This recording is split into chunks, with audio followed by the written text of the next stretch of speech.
অনেক ভাই বন্ধুগণ দেশ থেকে যোগাযোগ করতেছেন।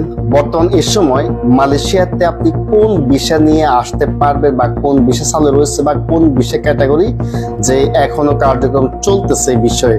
তো সেক্ষেত্রে বিগত সময় আমরা যে আপনাদেরকে জানিয়েছি যে শুধুমাত্র বর্তমান এই সময় যে মালয়েশিয়াতে স্টুডেন্ট ভিসা আপনি আসতে পারবেন, তার পাশাপাশি টুরিস্ট ভিসা আসতে পারবেন। তো সেক্ষেত্রে যে সমস্ত ভাই বন্ধুগণ রিয়েল টুরিস্ট আপনার বিগত সময় অন্যান্য দেশেরও যে বিশেষ টিকা রয়েছে আপনি ঘুরেছেন, তো ওই সমস্ত ভাই বন্ধুগণ সহজে আসতে পারবেন। আপনার যে সমস্ত রেকমেন্ড রয়েছে ওই সমস্ত পেপার ডকুমেন্ট দিয়ে, ব্যাংক স্টেটমেন্ট দিয়ে। তার পাশাপাশি ফ্যামিলি ভিসা বা মালয়েশিয়াতে যে যাদের কিনা হাজব্যান্ড রয়েছে, আপনারা অনায়াসে মালয়েশিয়াতে আপনারা আসতে পারবেন, একদিনে আপনাদের বিষয় করে দেওয়া যাবে।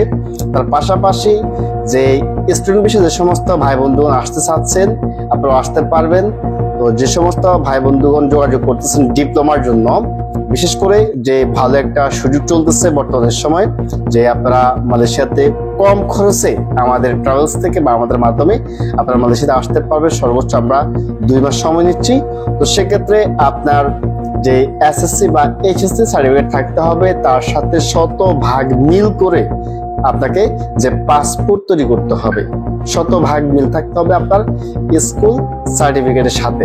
তো সেক্ষেত্রে আপনারা যোগাযোগ করতে পারেন, আমাদের আইডিতে নাম্বার রয়েছে বা স্ক্যান নাম্বার রয়েছে, আমরা ইনশাআল্লাহ আপনাদেরকে সমস্ত প্রসেসিং করে দিব। আর এই স্টুডেন্ট বিষয়ে বর্তমান এই সময় যে সমস্ত ভাই বন্ধুগণ আসার জন্য ভাবতেছেন, তাদের মধ্য থেকে মোস্ট যে আমরা কোশ্চেনটি পাচ্ছি যে আমি এসে আপনার কাজ করতে পারবো কিনা। যেখানে নর্মালি যারা কিনা আপনার শুধুমাত্র পড়ালেখার উদ্দেশ্যে আসতে চাচ্ছেন, আমরা তাদেরকে যেই ভালো মানের যে সমস্ত কলেজগুলো রয়েছে বা ইউনিভার্সিটি রয়েছে ওইখানে আপনারা অ্যাপ্লাই করতেছি। আর যারা কিনা যে আপনারা পড়ালেখার পাশাপাশি আপনি জব করবেন পার্ট টাইম হিসেবে, তাদের জন্য আমরা কিন্তু আলাদা কলেজ রাখতেছি বা যে সমস্ত ক্যাম্পাসগুলো আপনাদেরকে সপ্তাহে 1 দিন বা 2 দিনের জন্য সুযোগ করে দিবে, কাদের জন্য আমরা ওই সমস্ত যে স্টুডেন্টের জন্য আমরা ওই হিসেবে অ্যাপ্লাই করতেছি। তো সেক্ষেত্রে আপনাকে অবশ্যই বিস্তারিত তথ্য দিয়ে আমাদেরকে সহায়তা করতে হবে। আর এই বিষয়ে আরো বিস্তারিত জানতে আপনারা চোখ রাখুন প্রবাস টিভি ফেসবুক পেজ এবং ইউটিউবে, তার পাশাপাশি আমাদেরকে হোয়াটসঅ্যাপ করতে পারেন। ধন্যবাদ। আসসালামু আলাইকুম ওয়া রাহমাতুল্লাহ।